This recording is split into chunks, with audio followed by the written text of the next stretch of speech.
moved to Caltech first as a postdoc, and right now he's staying on there as a Einstein Fellow. And today he will talk to us about very big stars and sort of black holes. Yeah, thanks a lot, Harald. Thanks for having me here. So as this rather long title suggests, I'm looking at a single supermassive star, and I will be showing you how, due to fragmentation in that star that can be encountered during the collapse, we form a binary black hole system which inspires and merges and emits a powerful gravitational wave signal. So that's the outline of my talk. So first I will give some motivation. Why do we want to look at supermassive stars at all? What are the formation scenarios of supermassive stars? And then I will talk about the computational modeling, briefly mention our 3+1 numerical relativity simulation, or code, the numerics, a certain technique called multi-patches that we've recently implemented, and I quickly mention the gravitational wave extraction technique that we're using. And then finally I will talk about the results, the simulations that we did, briefly discuss the remnant properties and the emitted gravitational wave signal and how well it can be detected by gravitational wave detectors. So, all right, so that's the problem here.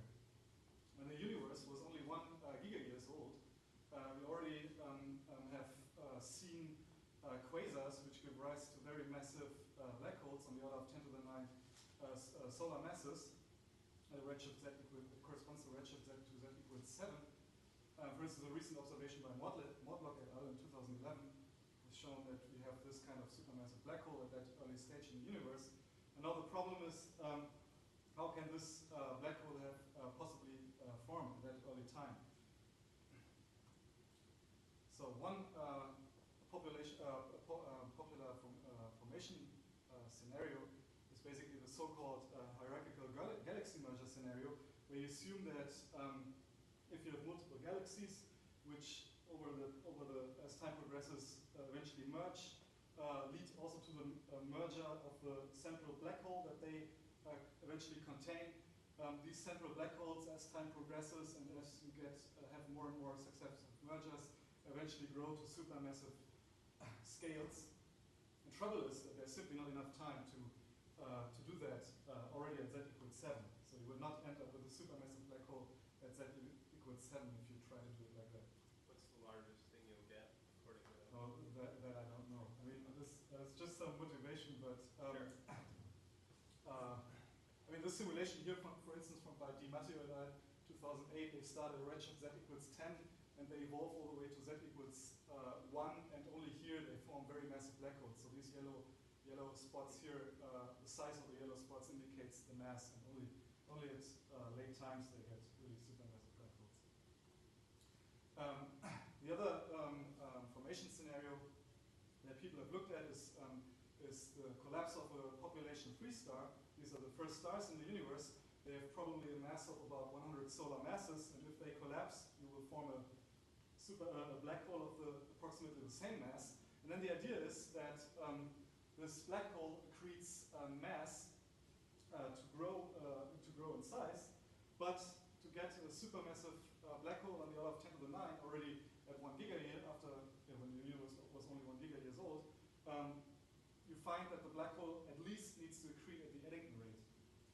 But a number of recent papers have shown that this has a number of drawbacks, namely that you develop strong radiative feedback, and that ultimately limits the growth rate of the black hole, and you will not end up with a supermassive black hole at that time already. So there's a serious problem now, because these two favored scenarios are basically ruled out, more or less.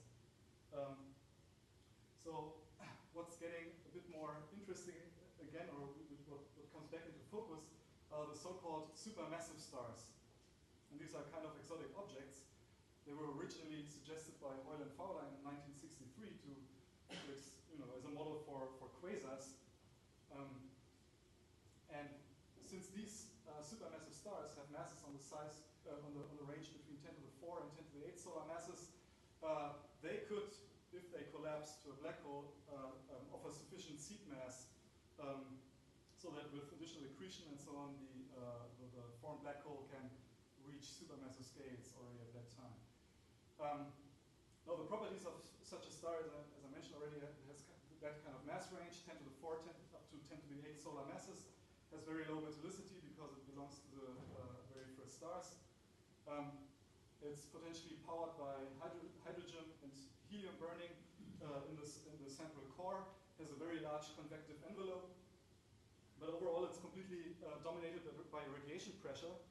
That means one can approximate this object by a gamma equals 4/3 polytropic equation of state, and that will become important later on for our simulations. And this star evolves on the Kelvin-Helmholtz timescale. So it basically cools, contracts, radiates away energy, and eventually, after 1 megayear or so, the star has sufficiently increased the central density has sufficiently increased, and the star is sufficiently compact that it has evolved to the onset of gravitational collapse. Do you mean it uses hydrogen and helium at the same time when you say hydrogen/helium? Well, I mean, I think it's dominated by hydrogen burning, but eventually at some stage, I think it can also, but yeah, only very well. Maybe a problem. I mean, it's dominated by hydrogen burning most of the time. Okay, so we can think of this kind of as a main sequence, like a main sequence stuff? Excuse me? Like a main sequence stuff. No, I think it's not on the main sequence.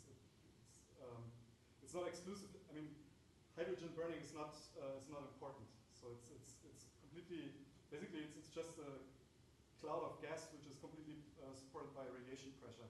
So this hydrogen burning, I think, only takes place in a small region in the core. But again, I'm not an expert. So. So that's not really relevant for. So it's not really relevant for. No, it's not so relevant for our study. The main point really is that it's radiation, supported by radiation pressure. So you can model this by a gamma equals 4/3 equation of state. So, but just to continue that motivation here. So there were a bunch of studies. Oh well, let's put it this way. There are two different outcomes now. As the star has evolved to the onset of gravitational collapse, can either directly collapse down to a supermassive black hole, and there are a number of studies which address that, starting from the late 70s up until to the recent years. And there was also a recent study and a bunch of other studies which incorporated, instead of incorporating more sophisticated gravity or modeling the Einstein equations, they focused more on the microphysics. There was a recent paper by Montero et al. In 2012 where they find that during the collapse, depending on mass and rotation and metallicity, the star could encounter thermal bounce. Once temperatures of about 10 to the 8 or 10 to the 9 kelvins are reached, the star starts burning hydrogen at the carbon-nitrogen-oxygen cycle, and that releases a tremendous amount of energy and basically leads to an explosion, and could result in a powerful supernova explosion. But we are really focusing now on that case. So one important aspect that you also encounter, so basically we do this simplifying assumption that the parameters are right because we're not really modeling the microphysics. As I said, we will look at this just with a, we will just use a polytropic equation of state where we completely neglect all these things. But still, one important aspect that is encountered during the collapse is that at temperatures above 10 to the 9 Kelvin, you can have electron-positron pair creation, which becomes very efficient, and that causes an additional loss of pressure. And this paper here has shown that the adiabatic index gamma is effectively reduced by that, and that will be important for the simulations I'm going to show you. So, how could a supermassive star form at all? So what is the production side? What people think of is the direct collapse of a primordial gas cloud, which, if the accretion rates are rapidly high, will basically lead to a supermassive object which is centered at the collapsing primordial gas for this to happen, for these rapid accretion rates to happen, we have to make sure that fragmentation is avoided. Otherwise, if the gas as it flows, accretes onto the center, on the central object, if it fragments, it may form stars and star clusters before actually and shutting down the accretion downstream, basically. But fragmentation can be avoided if the temperature remains high enough, and that seems to be the case if you just have atomic cooling halo, so no molecular hydrogen, or as recent studies have also shown, like for instance this Choi et al. Paper and also this Latif paper here, they also see that if you have supersonic turbulence, you also seem to avoid fragmentation. Another important aspect is the angular momentum barrier must be overcome. So again, this paper here shows that as the gas cloud collapses, you can efficiently get rid of angular momentum at the center by the so-called bars within bars instability. Angular momentum is transported outwards, and the object can further collapse and reach supermassive scales. There are other studies which focus on once this supermassive star at the center has formed, which look at polarization instabilities and also radiative feedback, and they both find that these two effects are rather small and do not limit the growth rate, so you can still have a very rapid accretion rate onto the center of the supermassive star. So overall, all these fairly recent studies show that these conditions to form a supermassive object or a supermassive star at the center of a collapsing primordial gas cloud are fairly easy to realize. For instance, here these are just snapshots from the collapse of a primordial gas cloud, different initial conditions. So each snapshot corresponds to a different initial condition, and this is after the gas cloud has collapsed. And you see here that in the center you form an object with supermassive scales. What determines the entropy in the star? That I don't know. Yeah, I can't answer this question. And is it to what extent is it convective? To what extent is it convective? You mean these configurations here? No, the star. The star. So okay, the star. I think in order to be stable, first of all, I think needs very high initial entropy, and so it's assumed that since it's assumed that it has a fairly constant entropy throughout, and that means that you need to have.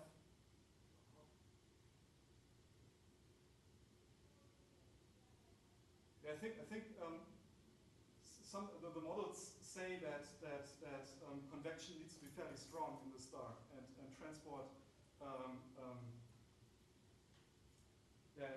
transport entropy and across the star to make it fairly constant. But there's a study by a recent study by Wiegelman who was looking at stars which have masses above 10 to the 8 solar masses, and he finds that the accretion rates are so high that there's not enough time basically the accretion results in an entropy stratification, so you will have different layers of entropy. The star will not move to constant entropy as you accrete mass. But he says that above these masses, basically, it's not sufficient to look at the star as a polytrope, simple polytrope, but what he calls a heliotrope. So he's introducing slightly different equation of state to model that. But lower mass supermassive stars below 10 to the 8 solar masses can be viewed as polytropes.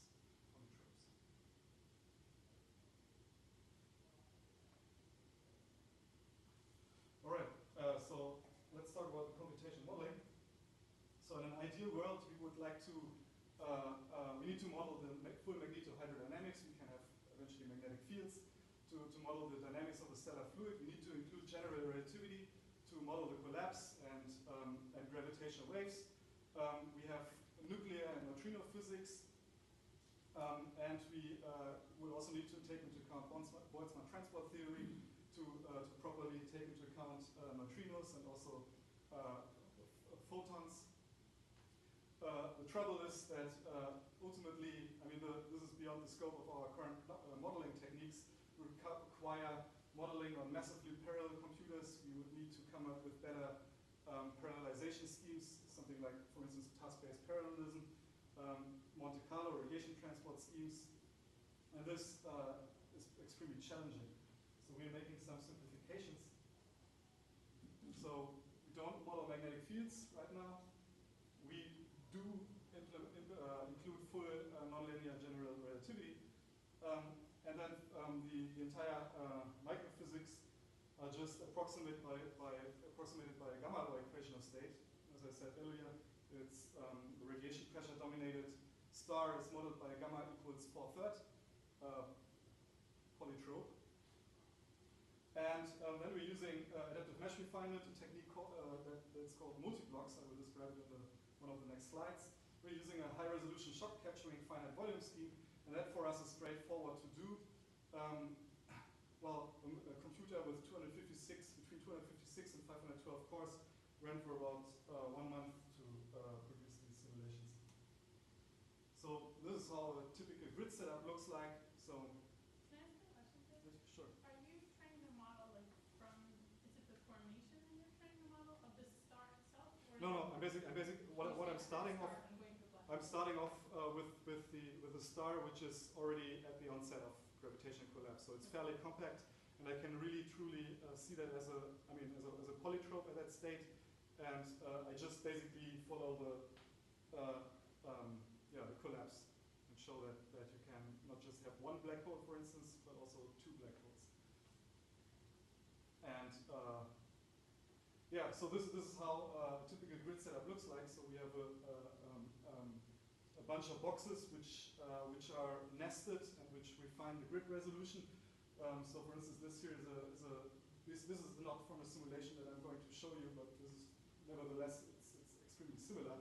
So here you also have a center black hole in the that we have formed in one other simulation, and as you see it's located on the finest grid. This is from a vacuum binary black hole simulation.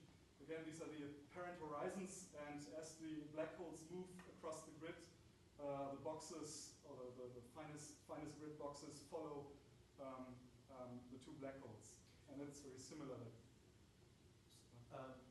So you're actually following the formation of the initial black hole. Exactly. So how far out, this was an issue that I had a long time ago, how far out does the horizon first form? The horizon? Well, I mean, The effective horizon. we don't try too hard. I mean, we're not, first of all, we're not searching for an event horizon, we're looking for an apparent horizon. Yes. So that's in a dynamical situation not the same as an event horizon.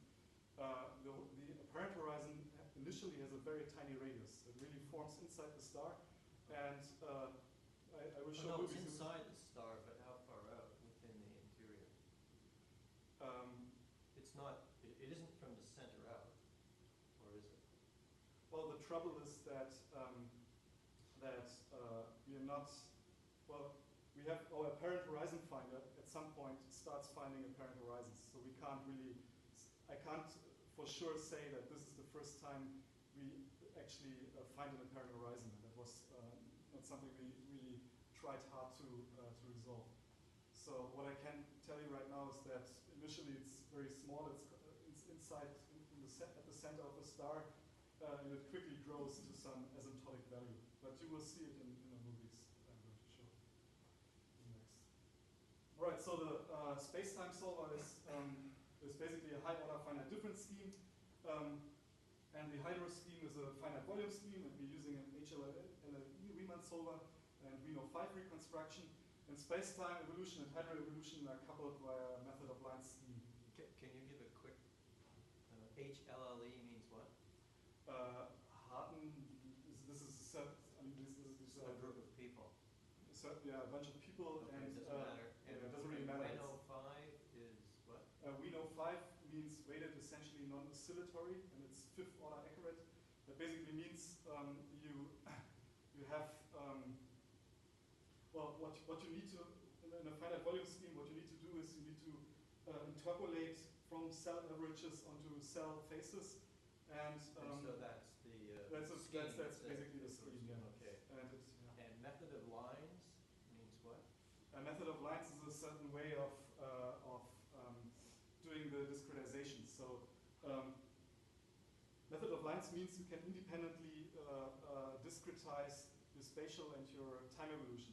So for instance, you can view the time evolution as you have a field phi and then some right-hand side function which depends on phi and some derivatives of phi.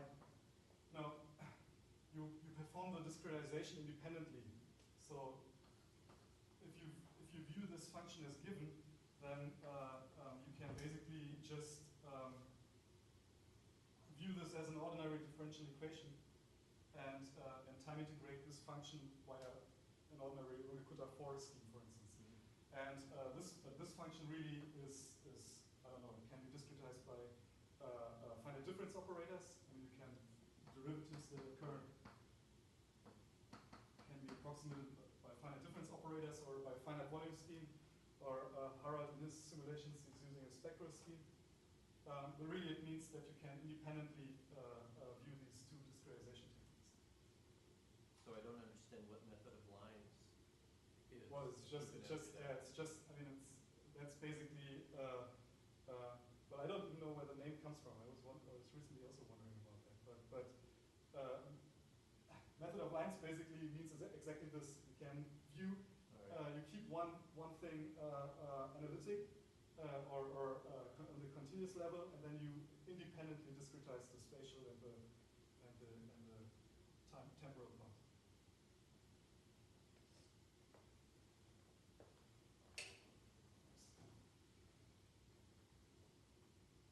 So then we're using a so-called multiblock scheme.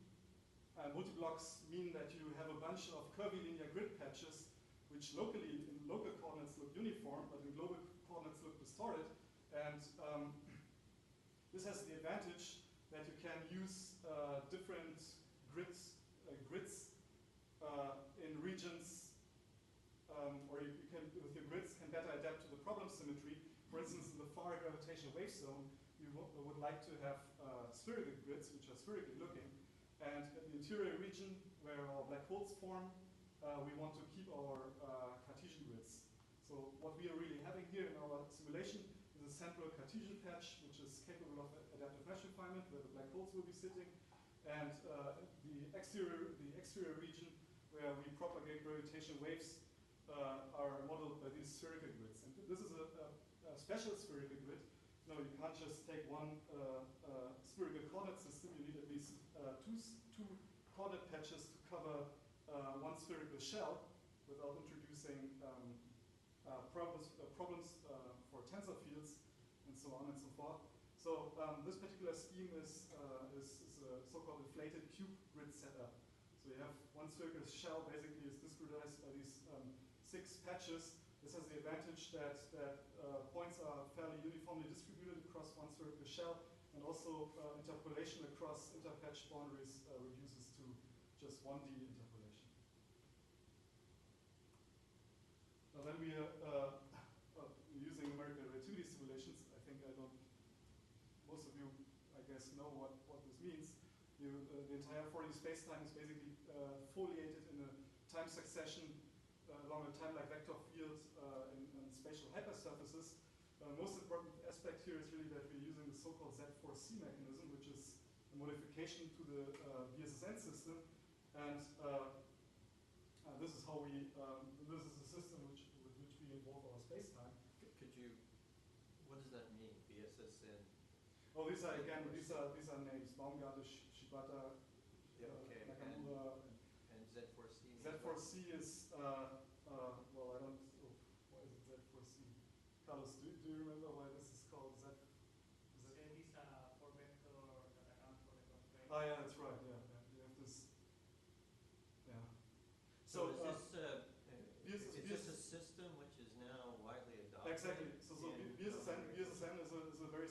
system with which you can stably evolve binary black holes.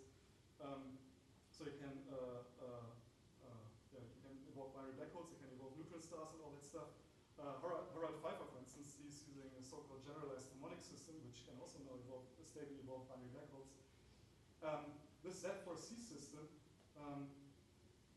introduced, I mean, these are here the evolution quantities, and the Z4C system actually introduces another evolution quantity, theta, which I forgot to put here, which basically implements so-called constraint damping. So in the Einstein equations, you have the constraint equations, and it basically tries to drive the constraints to zero. And that's actually what you want to have. You want to have zero constraints. So have people like Pretorius and Langer gone over to this method? Is this now sort of swept the field? You mean Z4C? No, we are one of the first ones who are actually using this. There was a paper by Hilditch in 2012, and they showed, well, I mean, I was in a talk by David Hilditch, and he was showing these simulations and how well the constraints are behaving, and I implemented that. He showed me that it's actually very easy to adapt your BSSN equation. You just have to add one additional equation, and I played around with that, and if you look at an evolution of a single neutron star, you see that constraint violations which develop, especially at the edges of the neutron star, are propagated away immediately, they're damped away, and it leads to Hamiltonian constraints which are an order of 100 or even 1,000 times smaller than what you have in this system.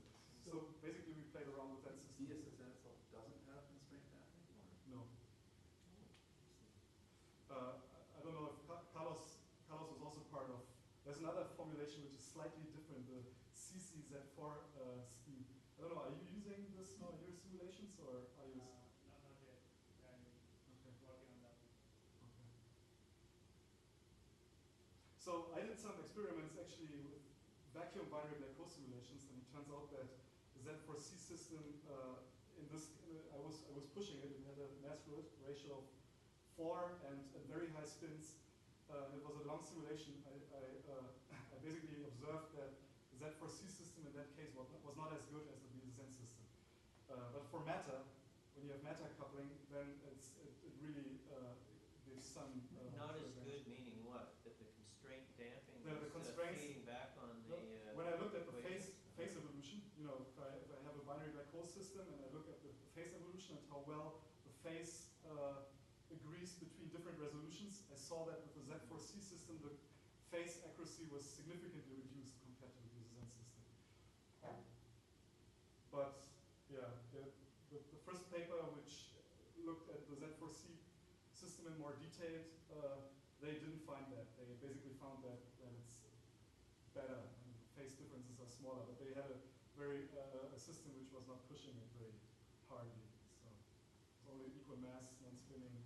So as far as the gauge conditions are concerned, is BSSN and Z4C equivalent? It's equivalent, yeah. The same moving puncture gauge conditions. One plus log slicing and gamma driver. All right. So one very interesting aspect of our gravitational wave extraction. So because we're forming black holes, you can't just, for instance, just use the quadrupole formula. What we really need to do, because it breaks down once you form a black hole, all the matter falls into the horizon, or most of the matter falls into the horizon, and you don't capture the signal that is associated with the formation of the black hole.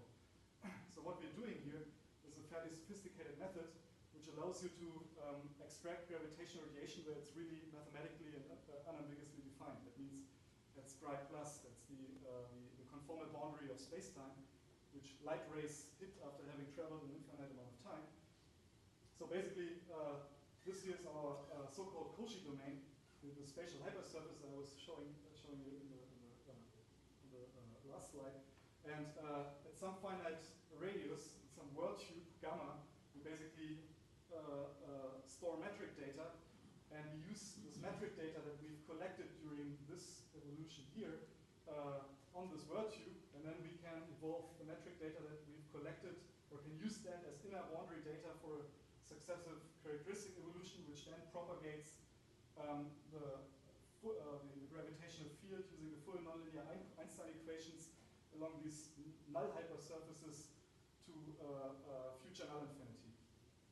And this particular formulation, this so-called characteristic formulation, allows you to compactify a radial coordinate direction and place future null infinity on your computational grid. And yeah, that's pretty nice. So we also did a bunch of convergence tests, but I don't want to look into that in much detail here. Let's rather switch to the results. So now I'm going to look at 3 different models. Basically, in 2 models, we form 1 black hole in the center, and in the 3rd model, we form two black holes. The particular model we are looking at is a so-called quasi-toroidal configuration. It's a rapidly differentially rotating marginally stable polytrope. I will make clear why we are looking at this particular configuration. One of the next slides. This is the initial data. So you basically see here the density profile of that star in the equatorial plane. It's quasi-toroidal because the maximum of the star is off-center. The initial data solver requires 3 initial parameters to construct these models. One is the central density, which determines the compactness of the star. Then the axis ratio between colloidal and equatorial radius that determines basically the spin. In this particular case, the dimension of the spin is rather high. It's super Kerr. It's larger than 1. And the degree of differential rotation is also rather high. It's 1/3. So in physical units, as an example for a 10 to the 6 solar mass supermassive star, the central density would correspond to 2.1 grams per cubic centimeter. Our equatorial radius would correspond to 0.8 astronomical units. So the star is already extremely compact, and yeah, it's marginally stable, and any tiny perturbation will basically induce the collapse. And one code unit, one unit time in our code, 1m, corresponds to roughly 5 seconds if you impose that kind of mass. So the movies that I'm going to show will last on the orders of quarter of minutes. So the reason why we're looking at this particular configuration is because these models, these quasi-toroidal configurations, have been shown to be unstable to non-axisymmetric perturbations. And that means if you have non-axisymmetric perturbations initially on the star, they will fragment into self-gravitating collapsing components. So the original star is unstable, even if it's... So the original star is marginally stable. So any tiny perturbation will immediately cause it to collapse. But it's marginally stable to collapse and unstable to non-axisymmetric. Exactly. So there are different types of I mean, usually if you don't have rapid rotation and differential rotation, they usually, I mean, if you look at a non-rotating star, if you perturb it radially, it will just collapse in an axisymmetric way. And you really need to come up with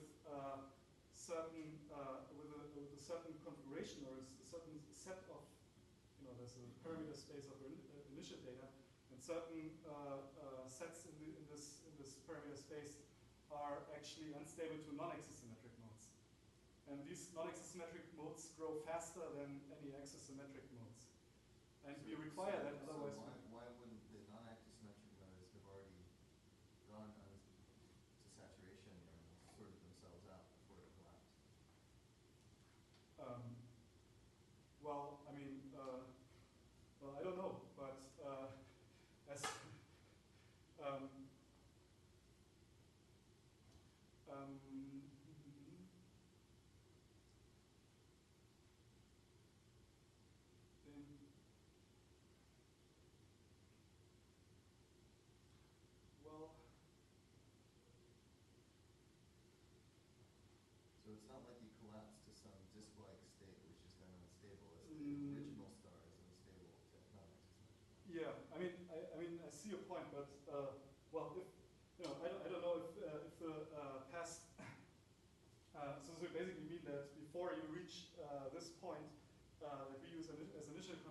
there may already be other instabilities which at that point have taken over potentially. So The ones that are causing this interesting behavior could have already evolved, and then you'd be collapsing at a different Well, dimension. I don't know. I focused on, I basically assume that you end up with this kind of configuration somehow, by some mechanism. And I'm investigating what happens if you have these what happens to these non-exosymmetric modes.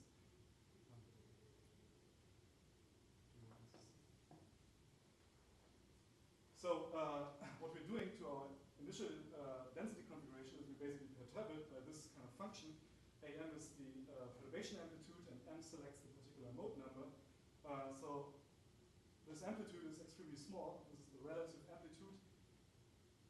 It's on the order of 10 to the minus 5. And then we construct, basically we take two initial perturbations. One is an M equals 1 perturbation, one is an M equals 2 perturbation. In this case, you would expect one fragment to form. In this case, you would expect two fragments to form. And then we trigger the collapse by slightly perturbing the pressure initially by a factor of 10 to the minus 3. And that induces the collapse in these two models, M1G1 and M2G1. And then we have a third model, which we call M2G2, where we as well impose an M equals 2 density perturbation. But now the collapse is induced by just artificially reducing the polytropic, the adiabatic index gamma from 4/3 to slightly below 4/3. And we basically, as a motivation, take the results of Montero et al., who for a very similar configuration, also rapidly differentially rotating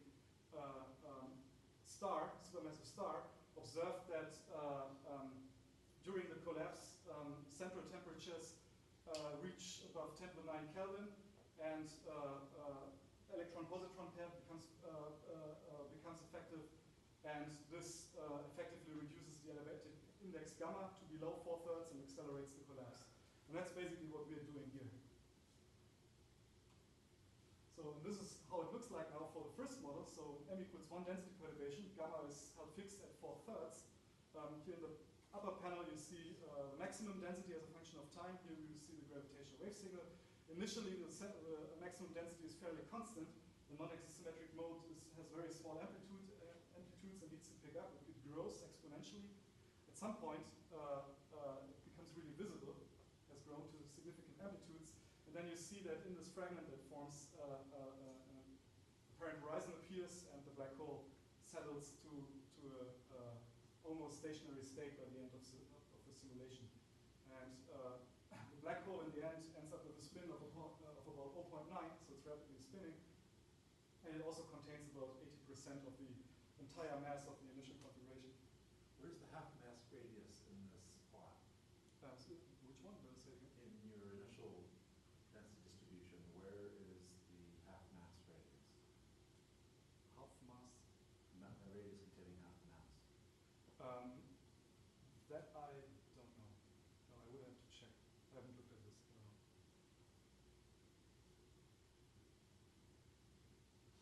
Well, in this case, where you form this one black hole in this one fragment, you get a typical spike because of black hole formation, and the black hole settles down to, well, it undergoes some distorted ring-down signal. It's not a perfect ring-down signal that you would expect from a vacuum black hole because matter is going through the horizon. So in the next model, we again have gamma equals 4/3, and we have an M equals 2 density perturbation. Now, initially it evolves in a very similar way. Maximum density remains fairly constant to begin with, but eventually the non-exosymmetric mode grows to large amplitudes, and that's when you start seeing it to see the distortions. But now in this particular configuration, before an apparent horizon appears in each of the fragments, a runaway collapse in the center occurs, and a single black hole at the center pops up. So again, here the gravitational wave signal looks basically like well, it looks slightly different. Let's see it again.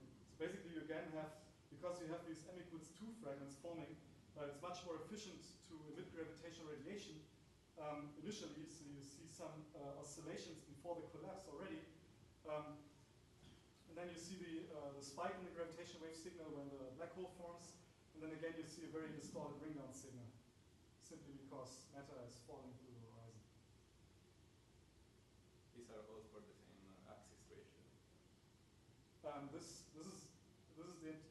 is the same star, the same initial configuration, just different. What different?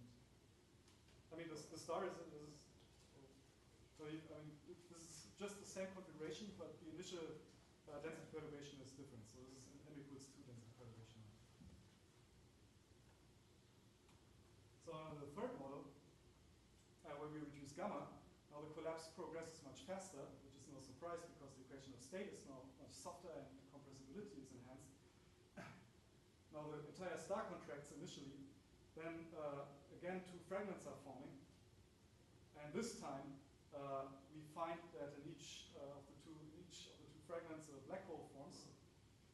These black holes spiral and merge now, and that gives rise to pretty strong gravitational wave signals. And you typically at the beginning see what you would also see from an inspiraling binary black hole merger. And you see the merger signal and the ring-down signal here. Again, the final spin of the black hole is about 0.9, and about 85% of the total mass of the initial configuration ends up in the final black hole. Let's just see that again.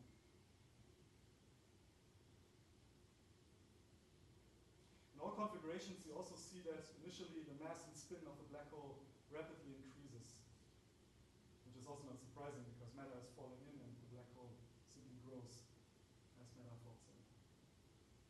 Interestingly, when the merger random forms between these 2 black holes, mass and spin remain fairly constant, so there's not much mass falling into the black hole horizon here anymore. Can you replay that? There was that black amusing section.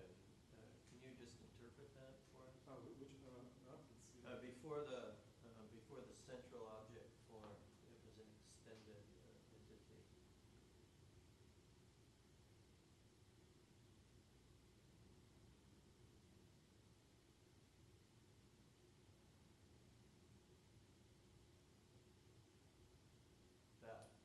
That black stuff on the side. This here on the side, which is, these are just the regions where matter density is not high enough. So basically my coloring scheme is not fixed at a certain, just encompasses a certain density range.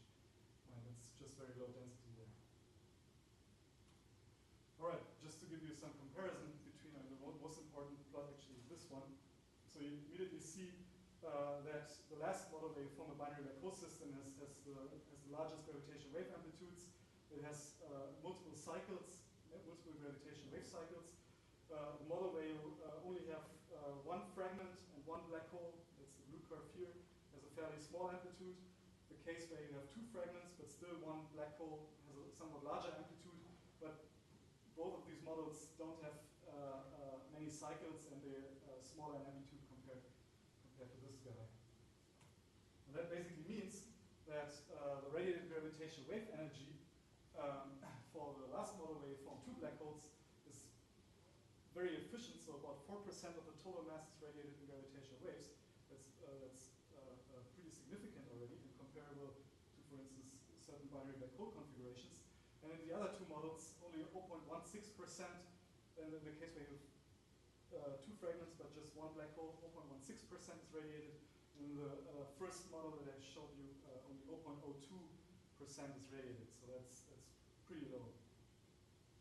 And I mentioned that already, between 80 and 85% of the mass ends up in the black hole, and in all cases the spin of the final black hole is about 0.9. So then the question is, can we see that with gravitational wave detectors? Since these are supermassive objects, we expect that the frequency band will be in the decihertz band and the millihertz band.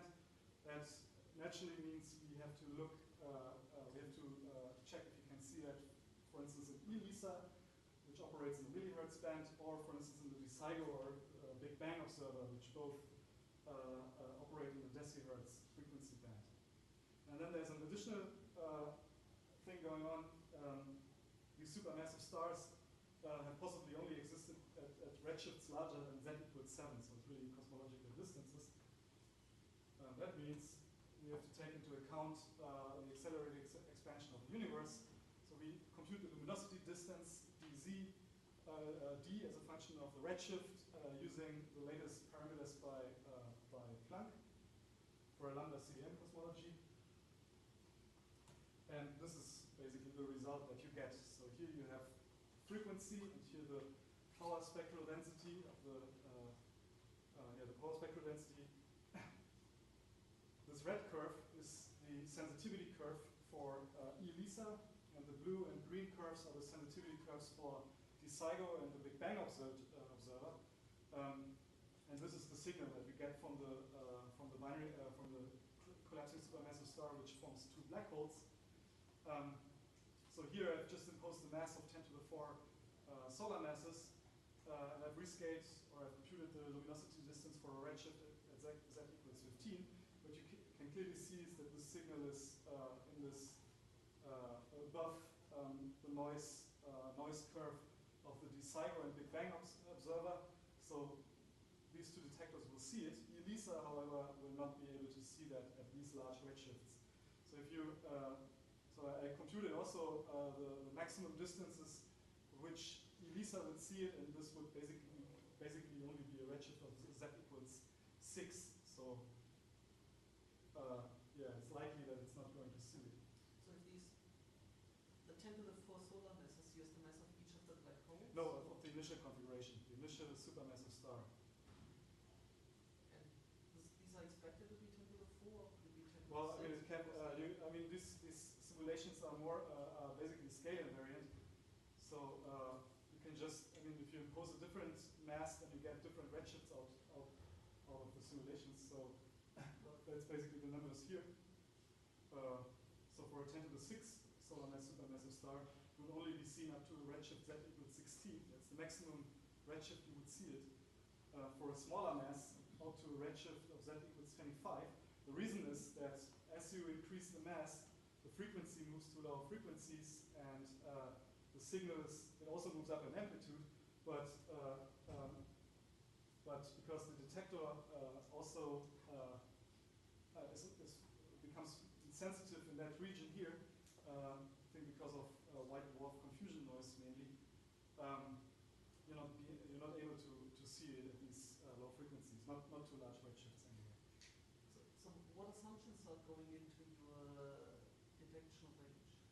So in the maximum detectability, I basically assume that the source is optimally oriented to the detector. That means the spin axis is pointing towards Earth. I'm also assuming that the signal is optimally aligned with the detector arms. Well, okay, I'm explicitly taking into account the plus polarization only, and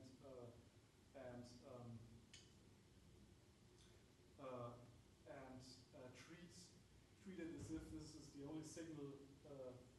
I treat it as if the detector will only measure the plus polarization, but that's okay because the cross polarization is just phase shifted by 90 degrees. So. And then it's signal to noise ratio of 8 or whatever match. Yeah, and then I use a fiducial signal to noise ratio of 8 for detection. And then the mean detectability is basically angle averaging over source orientation. So I allow the source to be randomly oriented, and I just average over all possible angles, and that gives rise to slightly reduced redshifts. It's still significant, and you can still see it up to z equals 23. So what surprises me about these numbers is that at 1 million solar masses, I vaguely remember LISA or ELISA will be able to see the redshifts of order 10 or so. Yeah, but here you have multiple.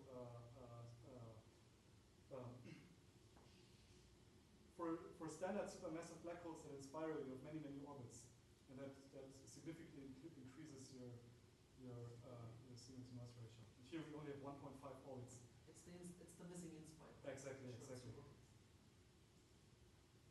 So earlier you mentioned direct collapse to 100 solar mass black holes as POP3 scenario. Would something similar happen there at 100 solar mass? No, I mean these stars, I don't know if you can assume them. I mean this So how only far works down because, can you go then in mass? So you got down to 10 to the 4. well, I don't think that for a POP3 star you would even form a binary black hole system, because I'm not sure if you can model this via some gamma equals 4 third polytrope to begin Well, with. you couldn't use these calculations, Yeah. but that undergoes, oxygen core instabilities and all of that, but there's a point at which you can get stable black holes, and the expectation is they'd be in binary systems, but you couldn't do it with this code. You'd have to have Yeah, yeah, yeah. physics. Plus these black holes, I mean they would be on the order of 100 solar masses. If you have a POP3 star, Yeah. yeah. So Well, it depends what the rotation is, isn't it?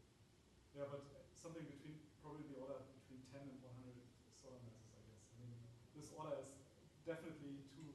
I mean, first of all, they would end up in a frequent if you even form. Actually, the one ingredient which I wasn't aware of that you threw into the mix was that supersonic turbulence was going to stabilize objects, and presumably even in that.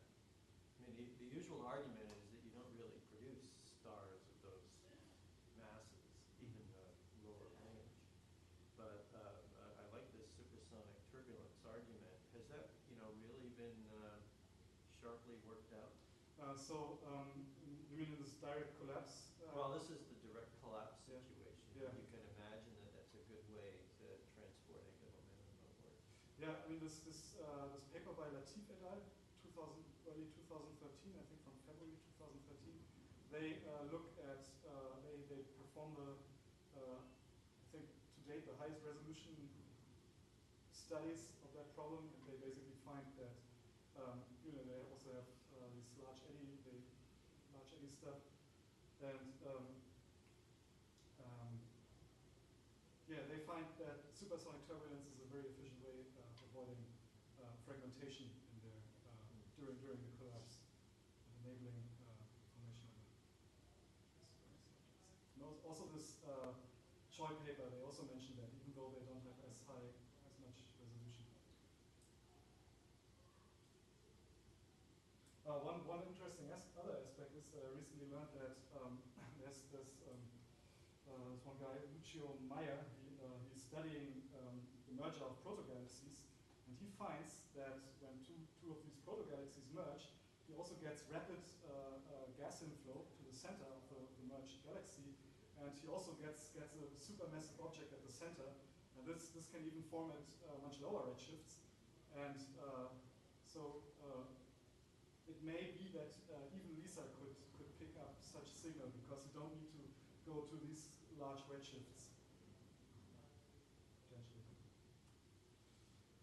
All right, then finally, because this model or this particular configuration I was discussing is kind of a special model, and the question is how likely is that actually? Can we have rapid differential rotation?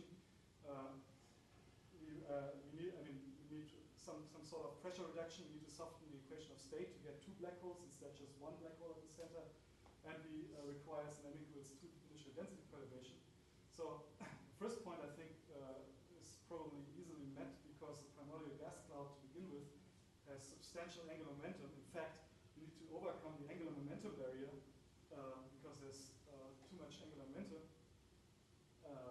as the gas cloud collapses. So it may be possible that the center supermassive star that may form has rapid rotation. Then the softening of the equation of state, as Montero et al. In 2012 find, can be due to the electron-positron pair production at temperatures above 10 to the 9 Kelvin. And then finally, this m equals 2 perturbation.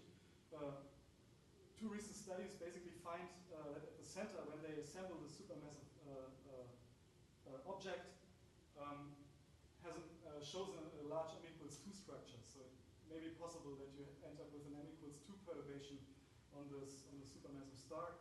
And then finally, the m equals 1 and m equals 2 modes have shown to grow at the same speed, now the fastest modes. So if you trigger one of these modes, you will, or a combination of these two modes, you will end up with with one fragment or two fragments, or maybe even an unequal mass with two unequal mass fragments.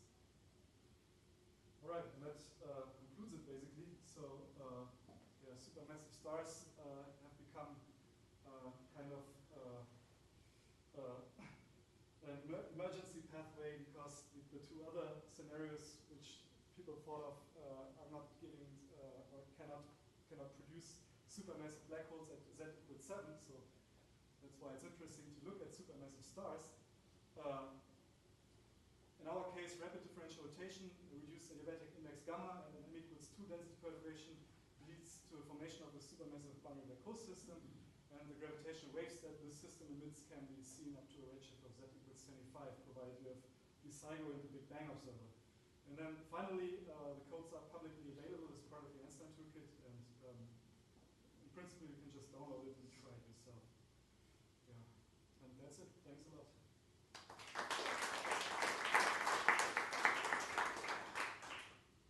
Are there any more questions? What all is in the Einstein toolkit? What all is in the Einstein toolkit? I don't know. There's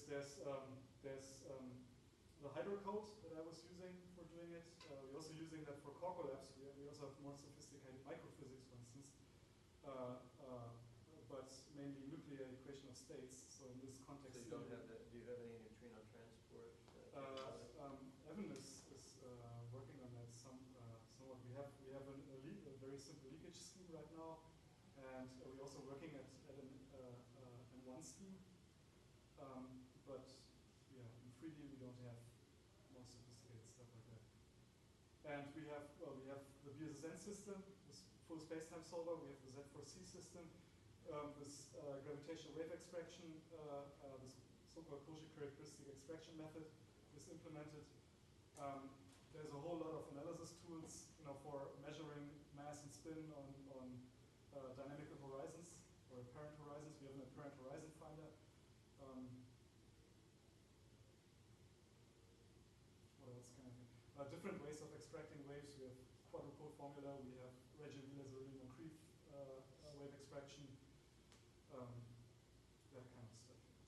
So another aspect of the neutrinos could play a pretty interesting role modifying this situation, but I think the way they manifest themselves here is that it's essentially a free luminosity, except some of the trajectories are dragged back into the hole, and so they don't get out. And there must be an approximate way of trying to deal with that that could take the lossy effects, but put a control parameter to stop it being too much loss, because it isn't going to fundamentally change the structure, but it will change the interior EOS, and that's probably significant. So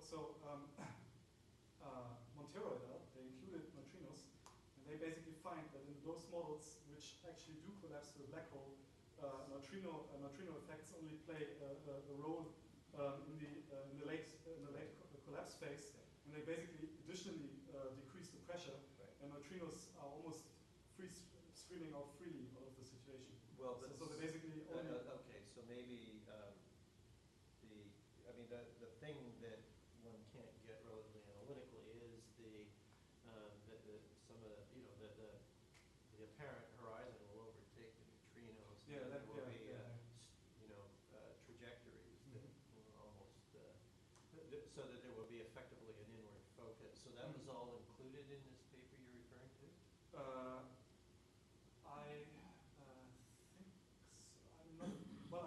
I don't remember what kind of transport scheme they actually used, what it was. But I mean, they had also dynamical space-time evolution. The only drawback of their simulation was basically that everything was done in axisymmetry, so they could not look at axisymmetric instability, non-axisymmetric instabilities. But they have a BSSN gravity solver. They have the apparent horizons and everything, the fine horizons, and they have this more sophisticated microphysics. I don't know what kind of neutrino scheme they used. I mean, if they, yeah, I can't answer for sure. mean, I can point you to the paper if you like. There's a section where they describe how the neutrino signal looks like and how it affects the situation. But from what I remember is that it's not dynamically important. It's more like what you see as a signal. If Kamiokande and these detectors can see these neutrino signals, but it will not change the